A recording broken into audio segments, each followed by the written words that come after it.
Imihamagaro ni myinshi ariko mwene data uramenye kuzakora icyo utahamagara n'ukurimbuka. Kutamenya inshingano n'ukurimbuka. Kwicecekera n'ukurimbuka. Gukora ikitari cyawe n'ukurimbuka. Icyiza nuko umenya icyima yaguhamagariye, icyima yagushyize ku mutima, uhanukane nacyo atari umuyaga uje ngo gukubite hirya no hino. Yesu yabonye Petero Yesu yahindura amazina cyane. Yesu alikuwa akibadilisha majina. Iya mbere twasanze yahindutse bwa mbere muri Bibiliya. Jambo jina la kwanza ambalo limegeuka kwa Biblia ni ya Yakobo. Ni jina la Yakobo. Yakobo Imana yararihinduye. Mungu aligeuza jina la Yakobo kubera ko ryari rifite isobanuro zibi. Sababu ilikuwa na ufafanuzi mbaya. Ryari izina rifite ngono muriga. Ilikuwa ni jina haikuwa na ufafanuzi uzuri. Malaika aramuhindura aramubwira ngo none witwa Israeli. Malaika akageuza jina hilo akamwambia kwa leo sasa unaitwa Israeli. Yabesi arabimenya ko yitwa izina rya Yabesi ribi ry'agahinda. Yabesi alipogundua kwamba ana jina mbaya ambayo ina ufafanuzi sorrow, arahindura nawe arasaba Imana ngo mpindurire no zina umpeze umugisha. Akaomba Mungu akasema nigeuzie jina hili alafu nibariki. Imve mu gahinda. Nitoke kwa kughadhabika. Yesu abonye Petro. Yesu alipomtazama Petro. Simon Petro. Simon yariitwa Simon Petro. Alikuwa kiitwa Simon Petro. Yariitwa Simon. Alikuwa kiitwa Simon. Asa kumuhindurira nawe Simon rwari urubingo ngo rukubitwa hirya no hino n'umuyaga kije cyose. Akamgeuza sababu ilikuwa ni mti ambao unabeba huku ngambo na ngambo, akageuza jina. Akamwambia ngono witwa Petro. Akamwambia sasa kwa leo unaitwa Petro. Petros. Nibuye ni kintu kitojanwa n'umuyaga. Ni jiwe ambalo haliwezi peperushwa na umuyaga. Kiyojanwa n'igiteye. Haiwezi peperushwa. Ntabwo yoza mwimusha. Hakuna jambo ambalo litakupeperusha. Tanginda ndapinduka ndampango tabiteye zoza ngo bimuhindure. Hakuna jambo lolote ambalo litamgeuza. Umukristo wamenye Imana. Kristo amemjua. Akamenya umugambi w'Imana ku buzima bwe. Na anajua plani ya Mungu kwa maisha yake. Tiyoza babutwara kwasha. Hawawezi mpeleka vinyo wanajitakia. Sema amen. Amen. Sema amen. Amen. Tiyoza kurimbuka. Hawezi enda kwa kuangamia. Mordecai atuma Kristo aramubwira ngo wowe menya inshingano zawe, menya umumaro wawe, menya icyo ugomba kumenya. Bavanye icyo nazanye bishari mubisise nasababwira ngo mumenye umugambi w'Imana, menya icyo akamaro kawe muri mwanya muwawe, uhere muwawe, uwihereho. Ubundi narazigisha abasore narabwiye ngo bazabagenda bicare ahantu bisoda cyangwa ikawa yitekerezeho yeye binafsi. Wibanzirizeho witekerezeho, mimi ni nani?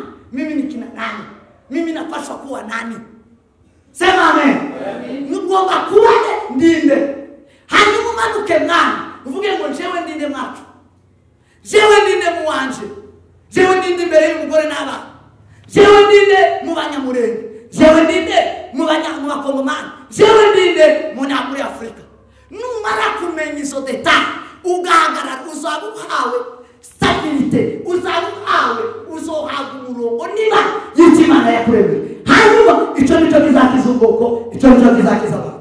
Ukijitambua na unajielewa wewe nani, unaelekea na wapi, unafanya nini kwa taifa lako, kwa nyumba yako, kwa jamii yako, wala kwa ulimwengu mzima, hiyo ndio itakusababisha kufikia kwa lengo ambalo Mungu amekuumba kulifanya.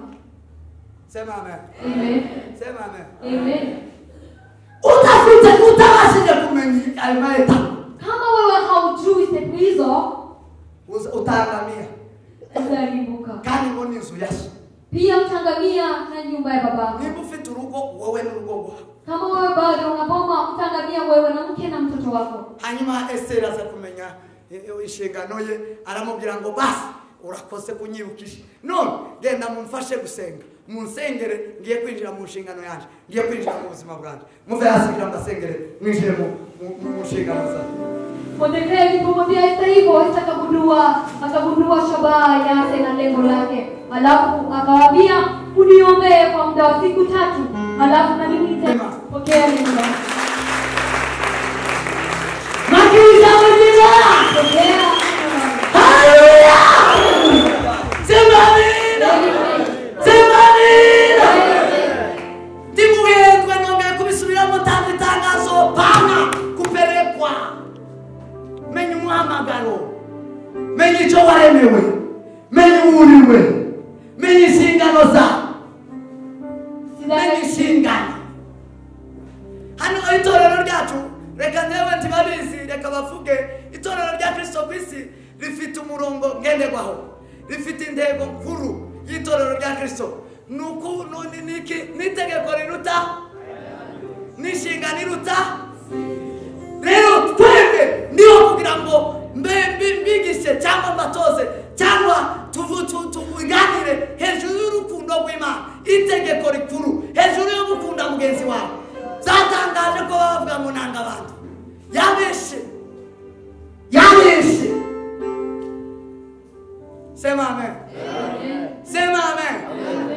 Intego y'itorero rya Kristo ku isi ni ugukunda Imana no gukunda mugenzi wawe. Intego y'inshingano y'itorero rya Kristo ni ukubwira abantu ukuri, ni ukubabwira ibibasha kubatukura mu binyoma, mu ruzingitirane mu binyoma rw'ibintu by'amapepo by'abadayimoni.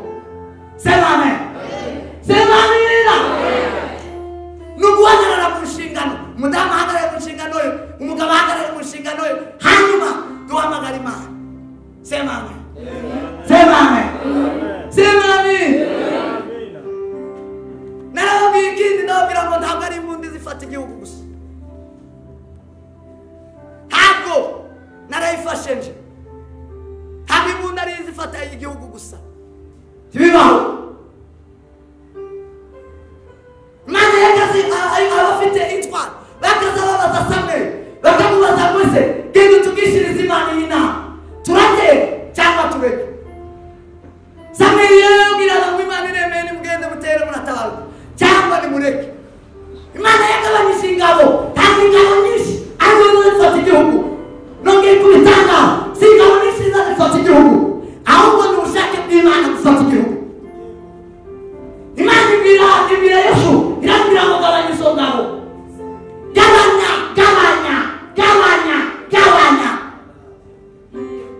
Sema amen. Bene data tura masokuma mwende kuyoborera kubakomeye n'imbunda abapagani. Sitawageukia wapagani, nitaisikiliza neno la Mungu usiku na mchana kila siku, na nitaongelea jinsi Mungu alivyoongea.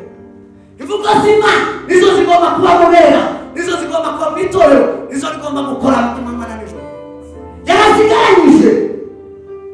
Ashaka Imana ishaka abari mu bushaka, abahamagara, abari mu muhamagaro, abatari mu muhamagaro bose baragaze.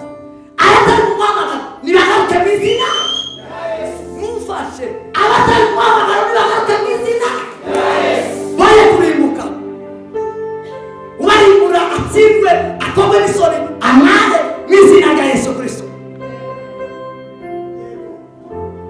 Sema amen. Sema amen.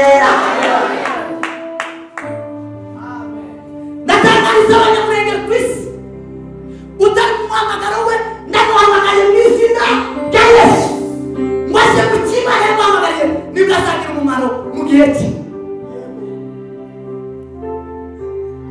Abari mu izina rya Kristo Yesu batari mu muhamagaro, mwari data ndabasabye boye kurimbuka batari baje mu mihamagaro yawe.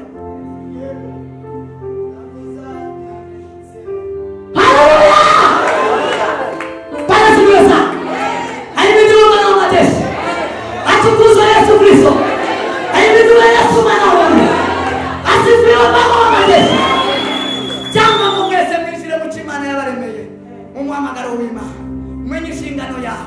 Ni ukuri nitumenye inshingano zacu tukazihagararamo, isi irakira, isi iratungana. Ijambo ry'Imana ribanira.